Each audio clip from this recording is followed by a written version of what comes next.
Hey everyone, it's Naomi Wolf on a Sunday. And thank you for joining me. As I promised, I'm a little late, but as I promised, we're launching right in with the Hebrew Gospel of Matthew. We're picking up where we left off, gosh, about a month or two ago. And forgive me, there have been so many detours because of news events. And this itself is a detour, as you know, from reading the Geneva Bible, where we are up to Exodus. But I did I gave it into the temptation to skip ahead when I found out that there was a Hebrew Gospel of Matthew. Some of you who follow my work may know I find it very hard to talk about, but I'm Jewish. And like Jesus, for a lot of reasons that I have not yet spoken about fully, but it's something I intend to write about. And I also keep trying to find the Jewish Jesus. And I don't mean, don't get mad at me, I don't mean taking any Jesus-ishness away from anyone, just for me as a Jewish woman, as a Jewish person.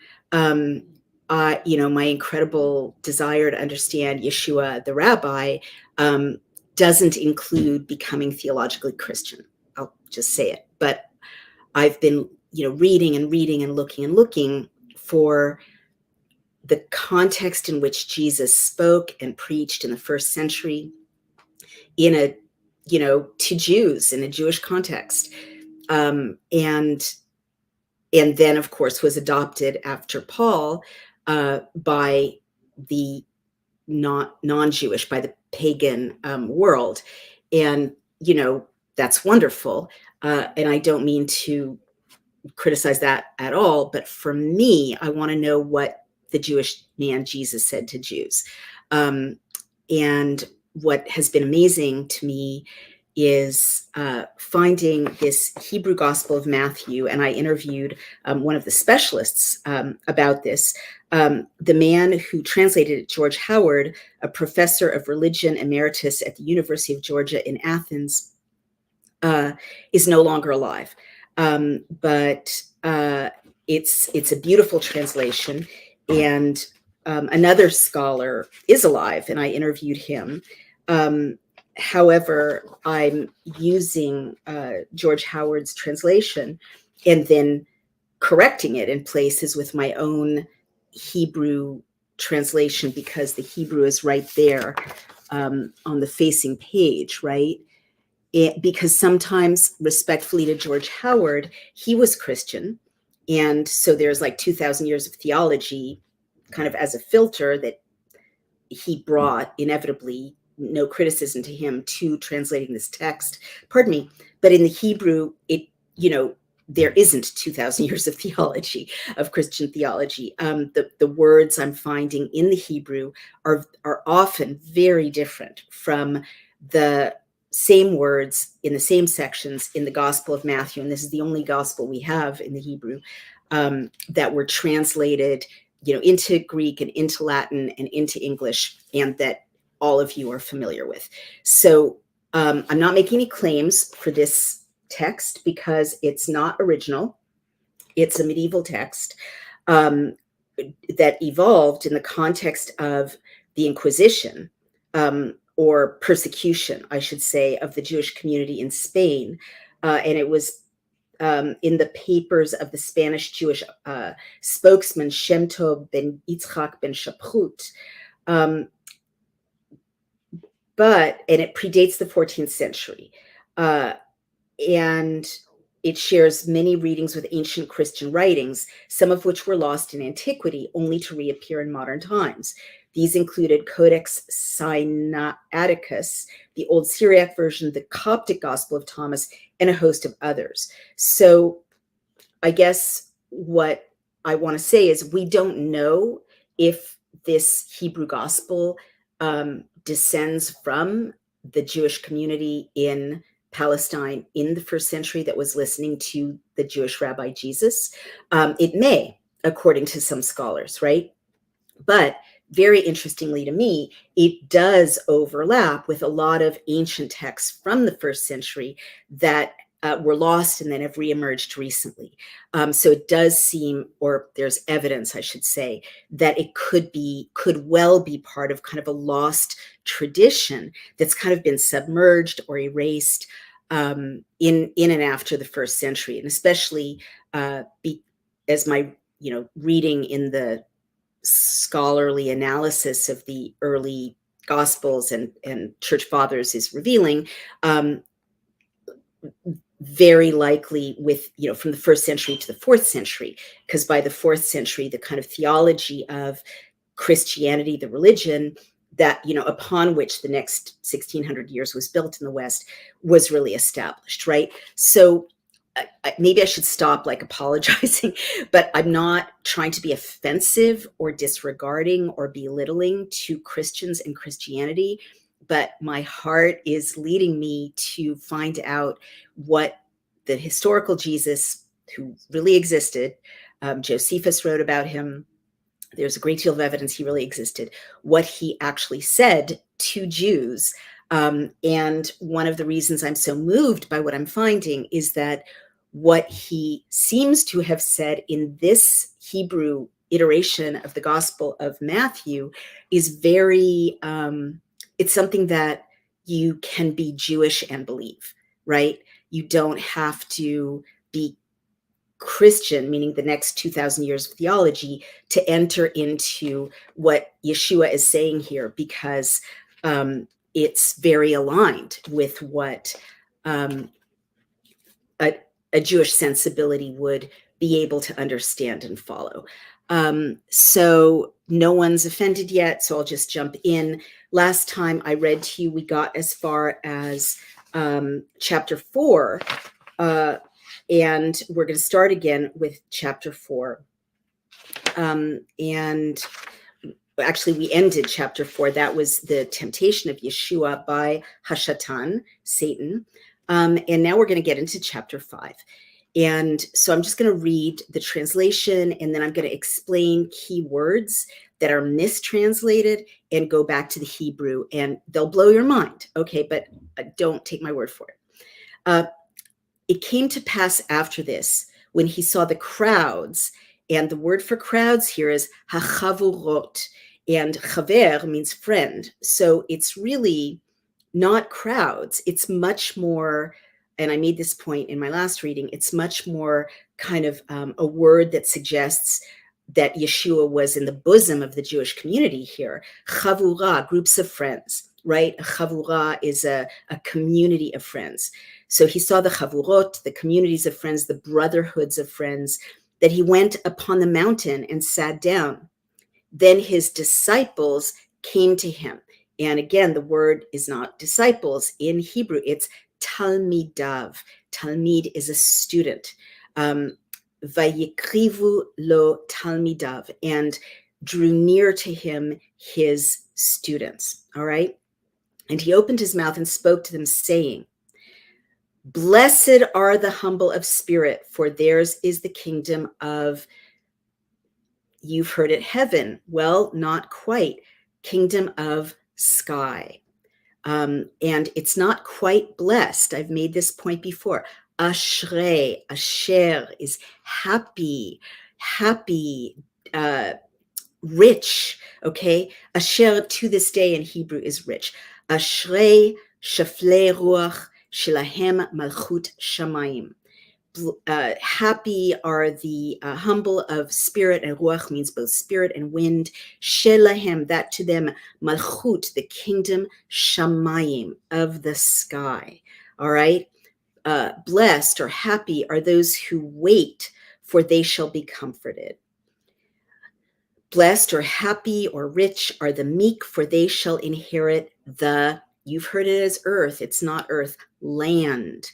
Blessed are the meek, for they shall inherit the land. Ashrei ha'anuyim really means the poor. Shehem yirshu aretz. To this day, Aretz Israel means the land of Israel. They will inherit land. And that's a radical thing to say in a first century context in which poor people had no land and rich people had land. Yeshua is literally inverting the order, the economic order here. Blessed or happy are the innocent of heart, for they, you've heard it, shall see God. No, in Hebrew, will see God. Ashrei zechei halev vehame yir'u Elokim. They will see God. Blessed or happy are those who pursue peace, for they shall be called children of God. All right. Happy are those who are pursued for righteousness, for theirs is the kingdom of the sky.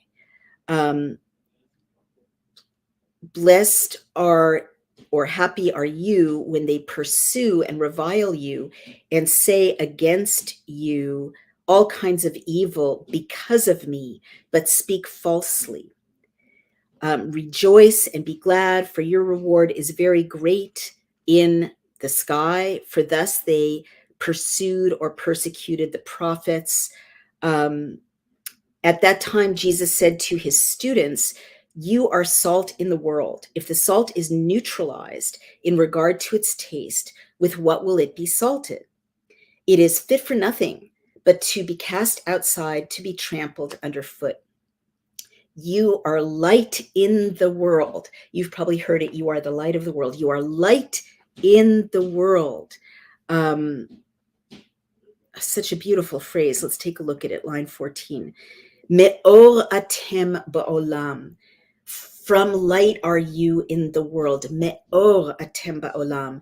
A city built upon a hill cannot be hidden. They do not light a lamp to place it in a hidden place where it cannot shine, but they place it upon a lampstand. And what is the word menorah? Menorah. You recognize that word. It's a sacred object for Jews all the way back to Exodus. They place it upon a menorah so it might illuminate all in the house. And let's look at that line 15. Lo yidliku ner lehasim. They don't light a candle lehasimoto b'makom nistar, to put it in a hidden place. Shelo ta'ir, that it won't illuminate. Rak masimim oto, only they place it al hamenorah, on the menorah, lehair lekol bnei habayit, to illuminate all the sons or children of the house. And I hope you're hearing the repetition of or, ir, meor. It means to light, to illuminate, to light, to illuminate. The reason I'm saying I think that this, and the other scholar I interviewed about this said the same thing, that this very likely was written in Hebrew originally, and maybe the Gospels were written in Hebrew originally, even though that's not consensus wisdom, is that there are puns throughout this Gospel that can't be structured backwards into Hebrew. They're too complex. I just read to you the repetition of ir, meor, ir, menorah. Well, earlier we've got, pursue, pursued. We have like 5 iterations of rodef, which means to chase after. Rodfei, shalom, those who chase after peace. Hanirdefim, those who are pursued. Yirdefu, they will pursue. Like literally 4 iterations of rodef with different meanings. And again, and they're translated differently into Greek, into Latin, into English, but they're all the same root in Hebrew. As a scholar of language, I just don't, that's like a puzzle that can't be put together all to end in the same Hebrew root unless it was written originally in Hebrew using the same Hebrew root. I hope you understand what I'm saying. I know, isn't that cool? It's amazing. All right, so let's go on to line 16. Thus let your light shine before every man to show them your good deeds, which are praised, and it's usually translated glorified. The word is honored. It's not before your Father, it's to your Father who is in the sky. Listen to how much more intimate that language is. Thus let your light shine before every man to show them your good deeds, which are praised and honored to your Father who is in the sky. I've said to all of you about the Geneva Bible that the difference in the translations that are not from the Hebrew directly, right? The difference from modern translations is that they tend to make God distant, more distant than he is in the Hebrew. And here you have an example of this. It's not glorified before your Father who is in heaven. That sounds so remote, and who is God, and will he like me, and will he send me to hell? It's not that in this original. It's like your dad is in the sky, and you can be honored to him, right there, very immediate. Dad is in the sky. At that time, Yeshua said to his disciples, do not think that I came to annul the Torah, but to fulfill it. In truth, I say to you that until heaven and earth, now Christians have added after this phrase, depart. It doesn't say that in the Hebrew. Until heaven and earth, which in Hebrew means forever, okay? Opposite meaning. Not one letter or dot shall be abolished from the Torah or the prophets, because all will be fulfilled. This is a very important sentence in the history of Judaism and Christianity. If this sentence is accurate that I just read to you, then Judaism and Christianity are the same religion, essentially, because this has been mistranslated, if this is original, in every gospel I've ever seen, every gospel of Matthew I've ever seen, where they really tend to say, truly I say to you that until heaven and earth depart, not one letter or dot shall be abolished from the Torah or the prophets, because all will be fulfilled. And so this has led, don't get mad at me, to the Christian theological premise that Christians don't need, or followers of Yeshua don't need to pay attention to the Torah, which are the 5 books of Moses, the Jewish law, because Yeshua did away with that. But this is not saying that, and it's a very different phrase. It's the opposite. Listen carefully. Be'emet, in truth. Ani omer lechem, I say to all of you, ki, that, ad shamayim va'aretz, until sky and earth, which means forever in idiomatic Hebrew, right? I'm saying to you truly, forever, ot achat, one letter, unekuda achat, and one dot, like grammatical dot, lo tivatel mehatorah, won't be wiped out from the Torah, o mehaneviim, or from the prophets, she, that, hakol, all, yitkayem, will exist. Okay, will be brought into existence. Kayam is existence. Isn't that a completely different sentence? It's the opposite sentence than the gospel sentence, which seems to suggest there's a time when heaven and earth will end, and then you won't need the law anymore. That's not what Yeshua is saying here. He's saying forever, sky and earth, as long, forever. The law is nothing will be removed, not the tiniest letter, not the tiniest punctuation point will be removed from the Torah, which means the commandments, the law, that the whole will be brought into existence. Completely different. He's literally saying here, and I don't know if you're going to like this or not, that followers of Yeshua need to follow the Torah. Followers of Yeshua need to follow the Torah. He's not coming and making it go away. He's coming and helping people understand it better, to follow it better.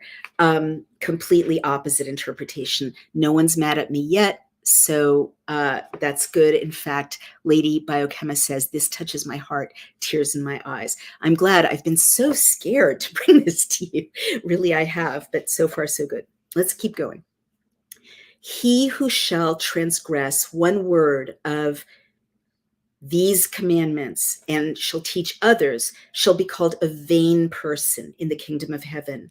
But whoever upholds and teaches them shall be called great in the kingdom of heaven. And here's another pun. I told you in the last sentence, yitkayem, shakol yitkayem, yitkayem means will be brought into existence. Here you have that word again. Ve'asher ya'avor mamar elu, and until will pass or unfold these sayings, meham mitzvot elu, from these commandments. And again, mitzvah, commandment, is the law. It is the Old Testament, right? It's the Torah. These commandments, asher elamed acherim, he who teaches others, ben hevel yikra, a great, ben hevel, I'm sorry, a son of vanity will be called, malchut shamayim, in the kingdom of the skies, uhamekayem, and he who causes to exist or who sustains, vehamelamed, gadol yikra, and teaches others, great will be called, b'malchut hashamayim, in the kingdom of the sky.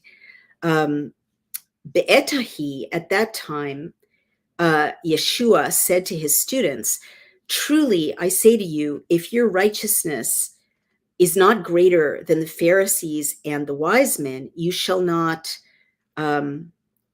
enter into the kingdom of the skies. And let's see how that sounds. Line 20. Be'etahi, at that time, Amar Yeshua said, L'talmidav, to his students, be'emet, in truth. And he says that a lot, right? You get the sense that he's speaking in truth. Ani omer lechem, I say to you all, im lo tigdal tzidkatchem, if you don't grow your righteousness, and tzaddik is a righteous person, yoter mehafrushim, more than the Pharisees, v'hachochamim, and the sages. And now another really interesting fact about this original, or whatever it is, Hebrew version of the Gospel of Matthew is, you've probably heard that Pharisees and Sadducees, but in fact here it's chachamim, which means wise men. So it's not as negative, right? It's like those guys are smart, but it's the wrong kind of smartness. They're grasping the technicalities and not the heart of the law. And Yeshua is coming and saying, you need the law, but I'm going to teach you how to connect to the heart of the law and not get distracted by technicalities. But he's saying, hachachamim, you have to be greater in your righteousness than the wise men and the Pharisees. Lo tavou b'malchut shamayim, you won't arrive at the kingdom of the sky. So again, in the Hebrew, the kingdom of the sky is here, right? It's already here. It's a state of consciousness. Okay, I can't say this enough. In the Latin and Greek and English translations, the kingdom of heaven is nearing, right? It's far away and it's coming. Oh, it's coming, and it sounds like it's coming chronologically. In the Hebrew, karov is near, but it's also physically near, right? It's not just temporally near. It can also mean temporally near, but the context in which Yeshua is talking about the kingdom of the sky is that it's right here, right? It's near to you, like your loved ones are near to you. Your skin is near to you. It's near. The kingdom of the sky is near. It's here. That's how it sounds in the Hebrew. Have you not heard what was said to those who came before? You shall not murder, and whoever murders is guilty of a judgment of death. And I say to you, he who angers his companion is guilty of judgment. He who calls his brother inferior shall be guilty of judgment before the congregation. He who calls him a fool is guilty of the fire of Gehenna.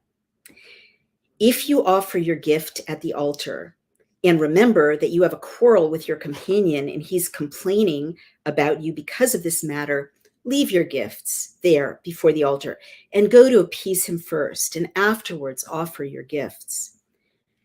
You understand what he's saying there? Like, God doesn't want your gifts, your sacrifice, your things that you're leaving for God at the altar. If your heart is in a state of agitation and anger and hostility, the gift is your heart. Go take care of the anger and hostility. Go settle your issue with your neighbor or your friend or your loved one. And then come make the sacrifice, because that's what God cares about. And that really matters. Then Jesus said to his disciples, to his students, see that you hasten to appease your enemy while you are walking with him in the way, lest he deliver you to the judge, and this judge delivers you to the servant to put you in the prison. Truly, I say to you, you will not come out of there until you will give the last piece of money. And again, compare this to your Gospel of Matthew. It's much gentler, right? This is very harsh in the Gospel, in the Latin and Greek and English translations. Basically, it here reads like there's karma. You need to, every mean thing you do to other people, it'll come back to you. So keep your life in a state of purity. Or else it'll come back to you. And that's much gentler than the way it's translated in later translations. Again, he said to them, you have heard what was said to those of long ago, you shall not commit adultery. And I say to you, now compare this to your gospel. And in the Hebrew is often translated but. So in the Gospels you've likely read, Yeshua or Jesus will say, it's been said, da da da da, but da da da da, and that creates rhetorically a division between the Old Testament and the New Testament. In the Hebrew, Yeshua is not saying but when he's talking about what was told to you in the past and what he's saying now. He says and. So again and again in the Hebrew gospel, the sense of Yeshua is, here's Moses, here are the prophets, here's the Torah, and I'm going to help you by explaining it in a way that you can really understand and act on. I'm going to help you by helping you get to the essence of it, and this, and I'm going to intensify the message. Not, that was then, this is now. Totally not. It's and. All right. And I say to you that everyone who sees a woman and covets her has already committed adultery with her in his heart. If your right eye seduces you, put it out and cast it from you. Also, if your hand seduces you, cut it off. It's better for you to suffer the loss of one of your limbs than all of your body in Gehenna. And Gehenna was a real place, Gehinnom, the valley of Gehenna, outside of the walls of Jerusalem. And by the way, interesting, in the English, it says everyone who sees a woman and covets her has already committed adultery with her in his heart. It's a little different in Hebrew. Ve'ani omer lechem, and I say to you all, shekol haro'eh isha, that everyone who sees a woman, v'yachmod ota. Now, chamud is a word we've seen before in our classes or our discussions of the Geneva Bible. Chamud is like adorable, So Yachmodota thinks she's adorable, like thinks she's cute, thinks she's cherishes her. V'yachmod ota kvar naaf ima belivo. So it's not as stark as committed adultery or covets, but it's definitely saying, it's basically saying in the Hebrew, in the English, it sounds incredibly dark, right? Like if you look at a woman with lust, you've already committed adultery. It's like, how can that's a bar that, seems really inhuman, like never, ever, ever admire another human being other than your husband or wife. And so it's very demoralizing. Like, how does anyone reach that level of perfection? We're human beings. We notice attractive people. But this is a little different. This is kind of has the sense to me of when you've looked at someone attractive and you've thought they were adorable with your eyes, you're already taking sexual energy away from your husband or wife. That's how it reads in the Hebrew. So it's more like keep your eyes focused on your husband or wife, right? It's less like you're a sinner and you're horrible for being a human being. All right. And then the warning is it's better to, cut off your hand, cut off a limb, than to spend eternity in a state of alienation from God.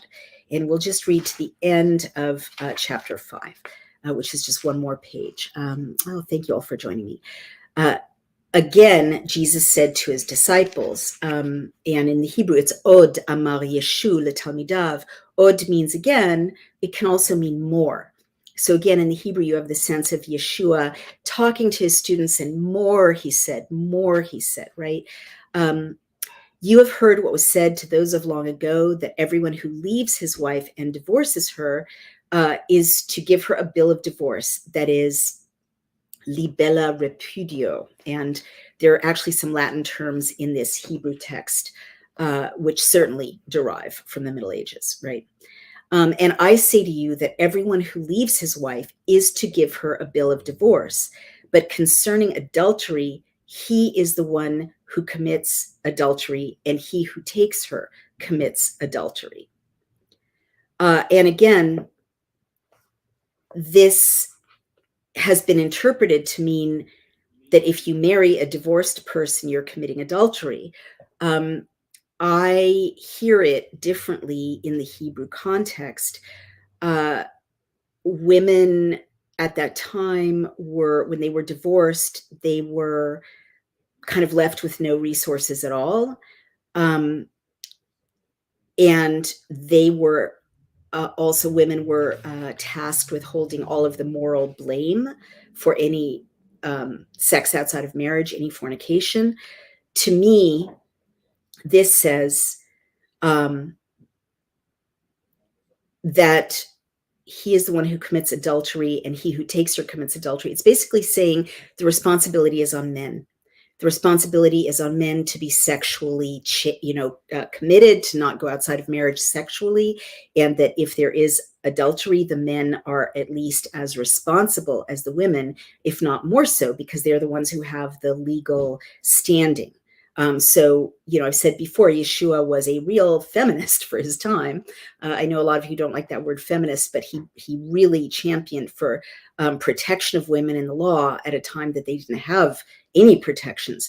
And so here I'm reading this as, very radically saying it's not just a woman's responsibility to be chaste, it's the husband's responsibility as well. Again, or more, od, you have heard what was said to those of long ago.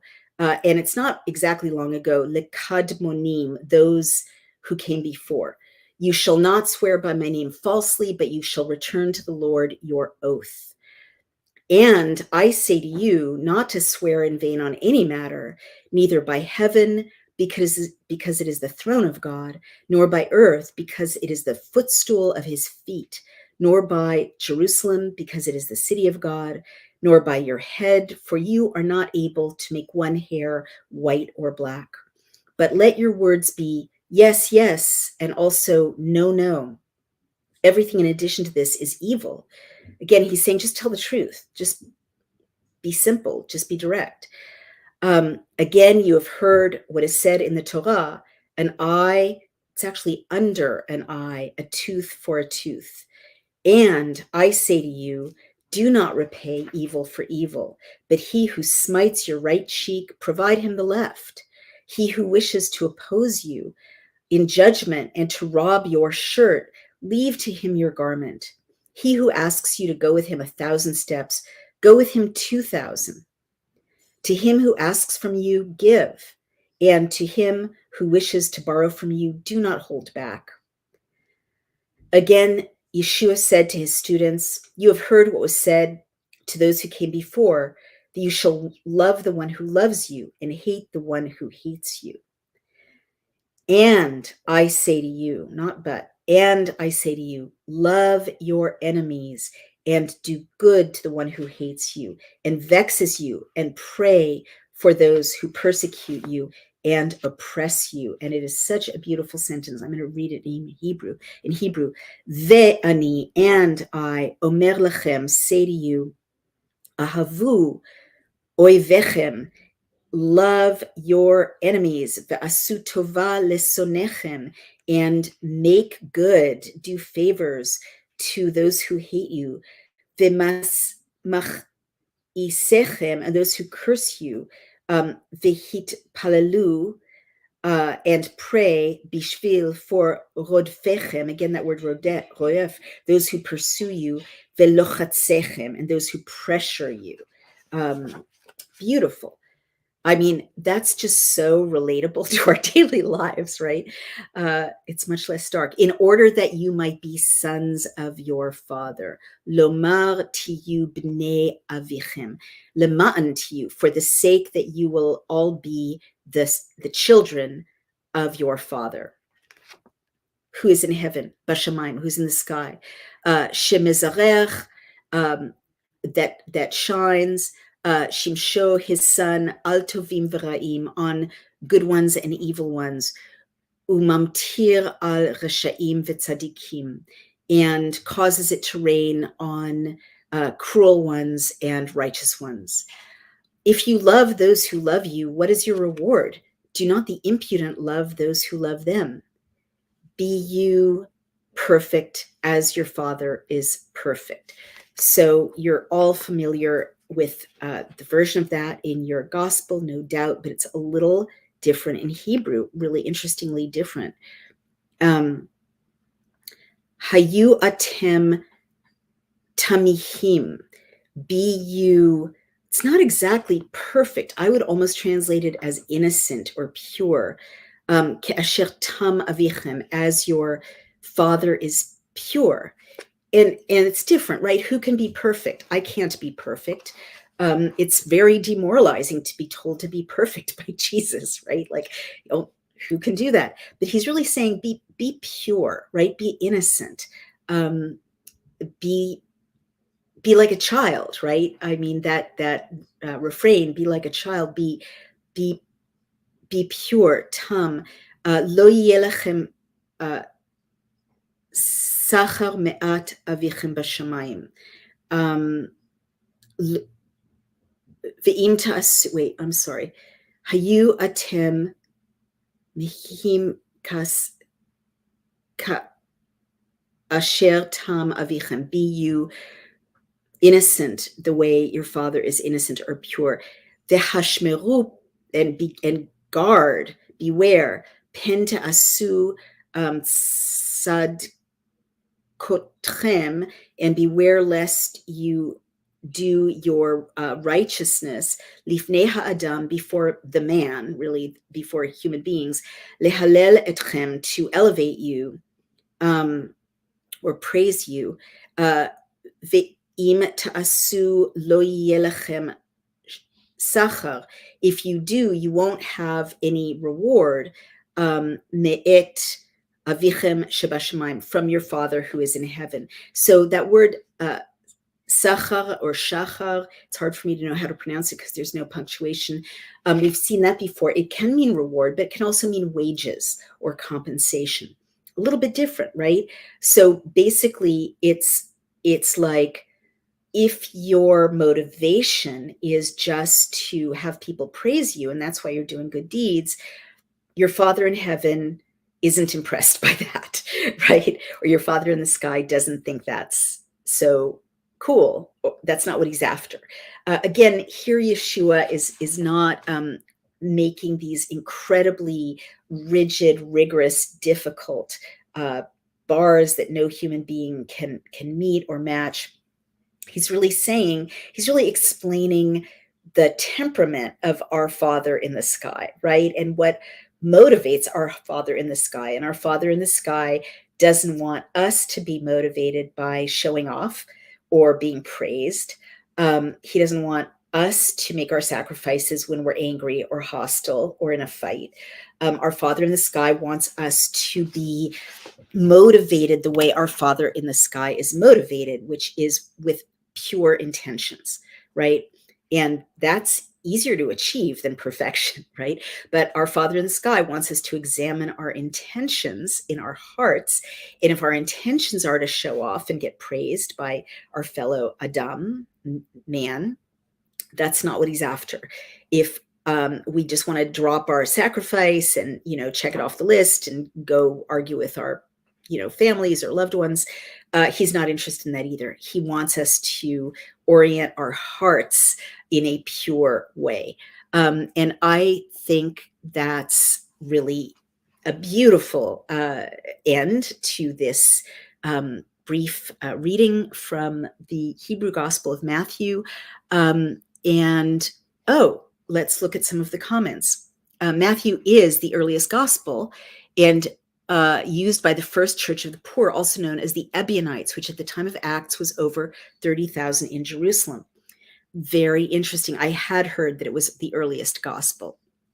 And Shannon Moon, hi Shannon, nice to see you again, says that these are some of her favorite verses and that you can draw more flies with honey than with vinegar. Let's see what else. Reza Zia says, the way I read it is that if a person not just looks and admires, but looks longingly upon, in other words, with the intention of sexualization of the person, I think that's a good interpretation. That's a good distinction. T.S. the Deplorable says the Latin terms in Matthew's gospel would be due to him living in a Roman territory under Roman law, causing Roman terms to work their way into the language. I mean, I'm not a scholar of Paul or the Roman context. I'm just definitely going to read more and more about it.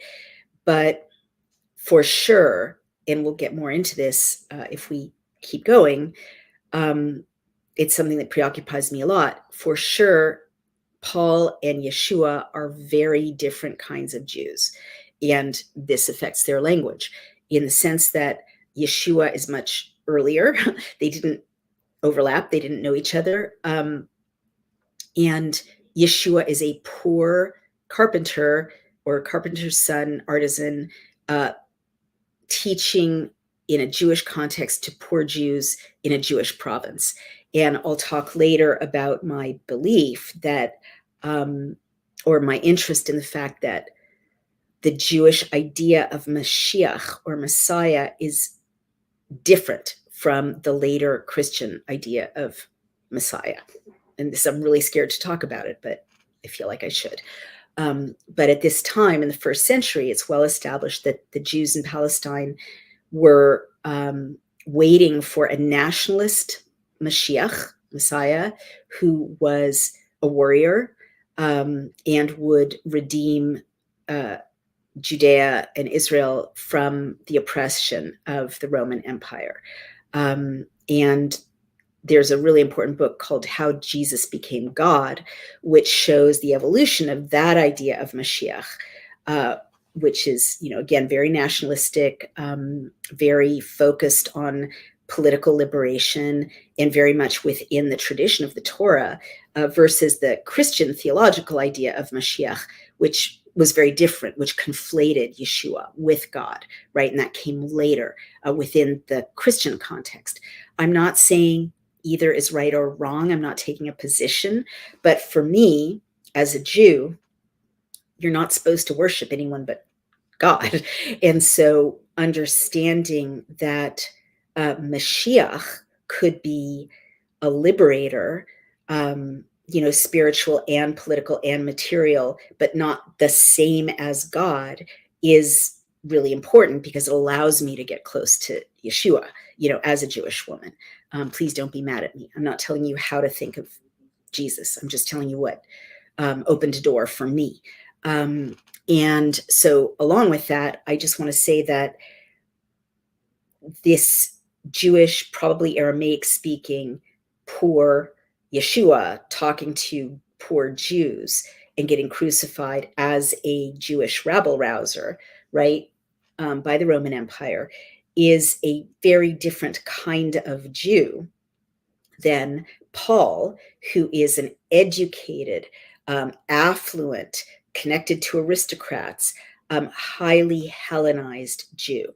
Yeshua was not a Hellenized Jew. And these are like different strains in the first and then into the second century. There was conflict between these two kinds of Jews, right?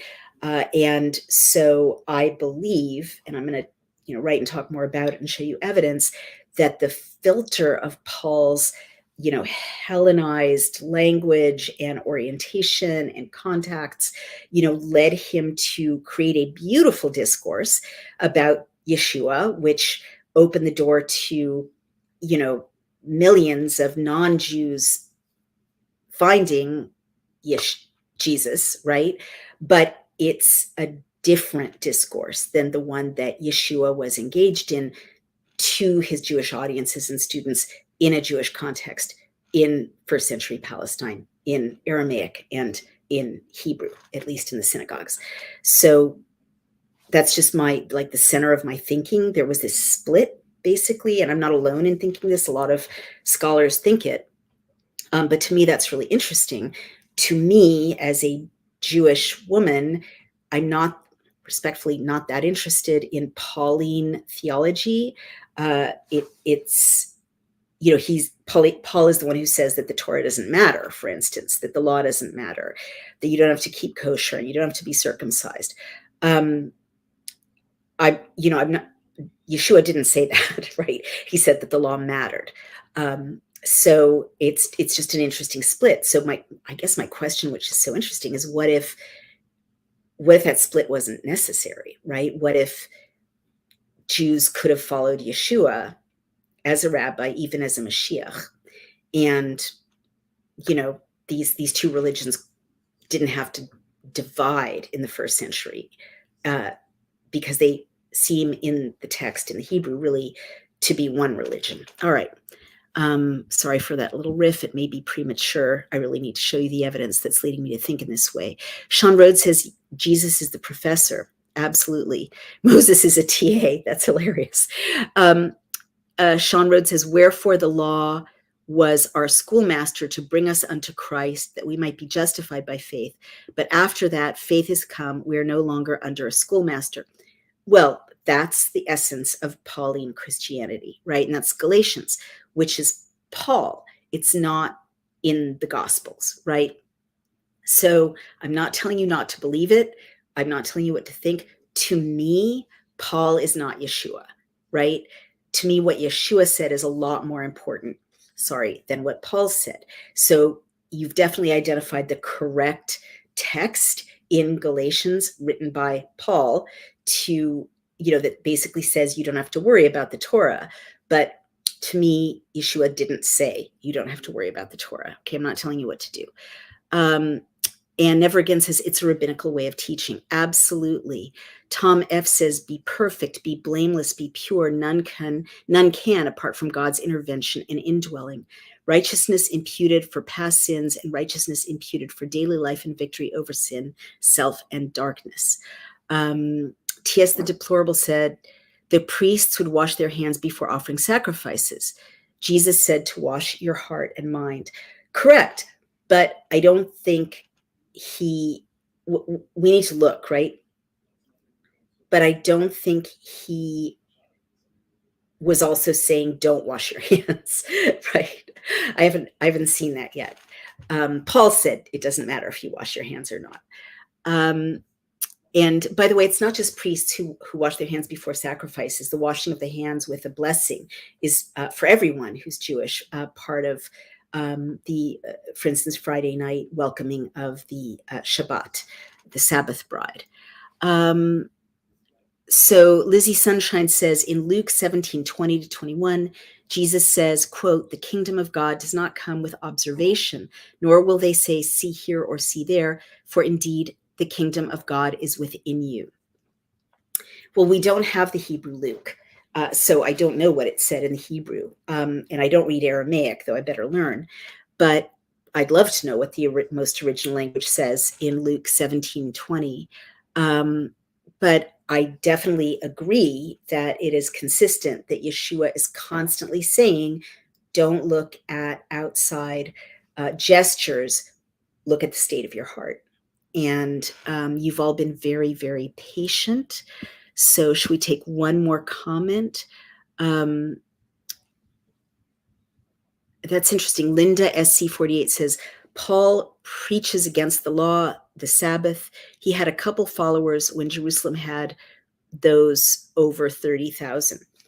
Super interesting. And again, I know now that there was this very robust community of Jewish followers of Yeshua in Jerusalem after Yeshua was crucified. According to Robert Eisenman and other scholars, they followed, I believe, James, the brother of Jesus. And they were very zealous in following the law as well as following Yeshua's teachings. I think that's fascinating. Again, what happened to them, right? Where are they? Why aren't there Jewish Christians now, right? Where did they go? Or I should say, why aren't there Jewish followers of Yeshua now, since there was no conflict in that community's minds between following Yeshua and being traditionally Jewish? I feel like Paul interpreted Yeshua's teachings in a way that was that could coexist with the Roman Empire and paganism. And again, I'm not passing judgment. It's very cool that, millions of pagans and Romans, people all over the world who were not Jewish were able to be exposed to Yeshua's message.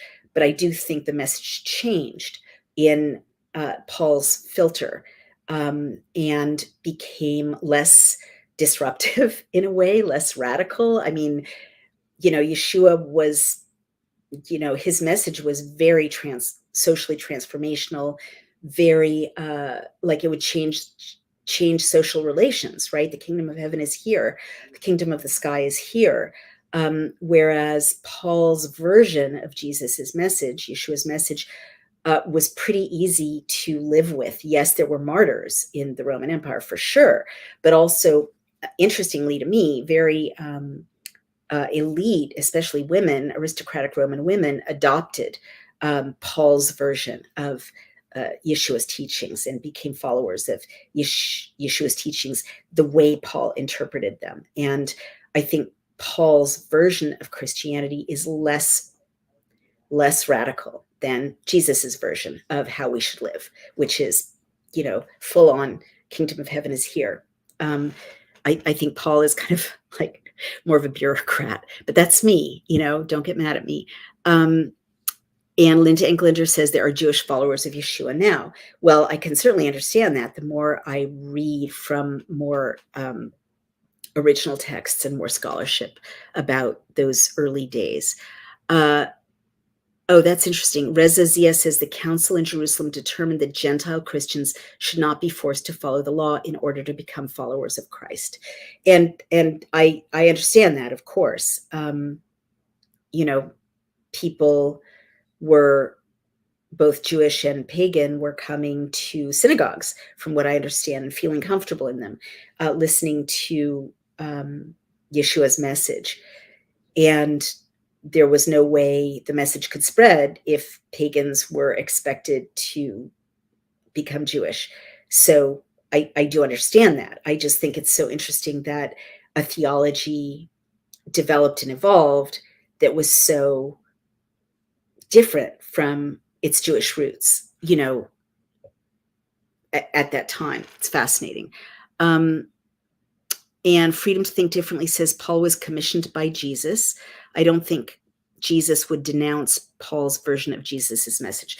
Well, I'm not trying to say that he would, but Paul wasn't commissioned by Jesus, as I understand it. They didn't overlap. They didn't meet. As I understand it, Paul used to be a Jewish um, official named Saul of Tarsus who had an experience of a vision of Jesus on the road. And Jesus said, "Why persecutest thou me?" And that changed Paul's life. So perhaps that's what you mean by commissioned by Jesus, but not in the flesh. He wasn't, to my knowledge. And we don't know, right? And I'm not trying to speak for Yeshua. I'm just saying that to me, what comes closest to what Yeshua might actually have said is, to me personally, more compelling than Paul's interpretation, which is so very different in many ways to me. And so Tom is saying they're the same. And, there are many points of view. I'm not here to argue with anyone. I think all of this conversation is fascinating. And let's just end with, he had an encounter that blinded him. Yes, the vision was the encounter. And Never Again says the book of Romans might give you a better understanding of Paul. Guys, I've read Paul and I love you all. Paul doesn't move me the way Yeshua does. I'm sorry. It's, everyone finds their own way. And maybe God's intending for different people to be moved by different things. But, party on, right? Whatever way you find that brings you closer to God, I'm, in favor of it. And I think that these things are very, very, very subjective. I'm just being honest as a Jewish woman, right? That's my bias. That's my subjective filter.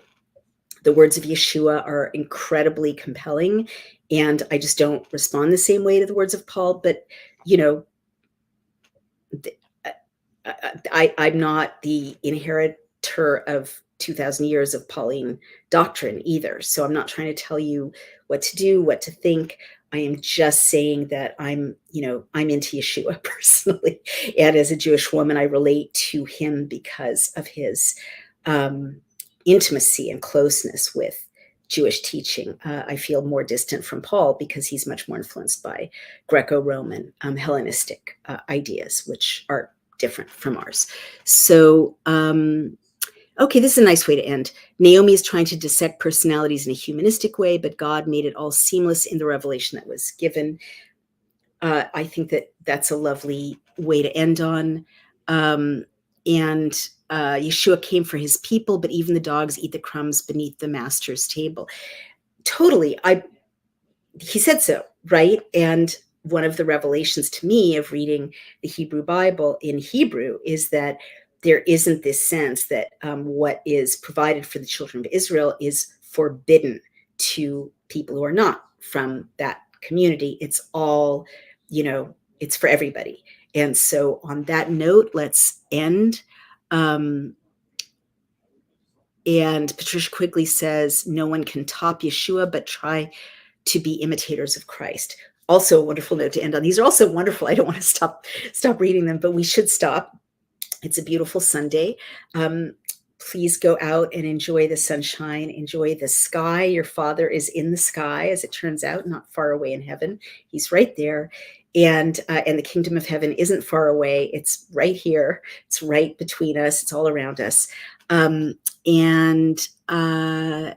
Let's stop there. Remember to support our sponsors, Native Path, getnativepath.com/Daily Clout for 45% off.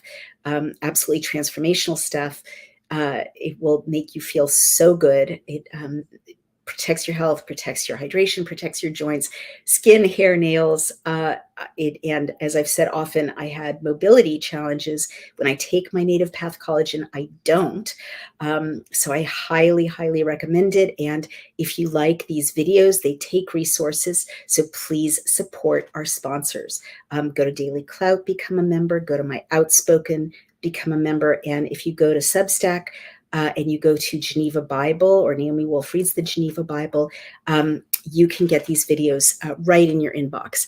And it said, "You are loved. Goodbye. And those you love, thank you," says one new man. Freedom to Think Differently says, "Thank you, Naomi. I enjoyed this." Linda SC says, "God bless all in Jesus' name. Thank you." Charmian Wilcox says, "Thank you. I'm new to all Bible teachings." And all these thank yous are so beautiful. Thank you, my dear. I appreciate you. Thank you for this reading. Okay, guys, I can't wait to pick up again. Thank you all so much. This has been so much fun, but also delightful. And I'll see you soon with the next chapter. Bye-bye.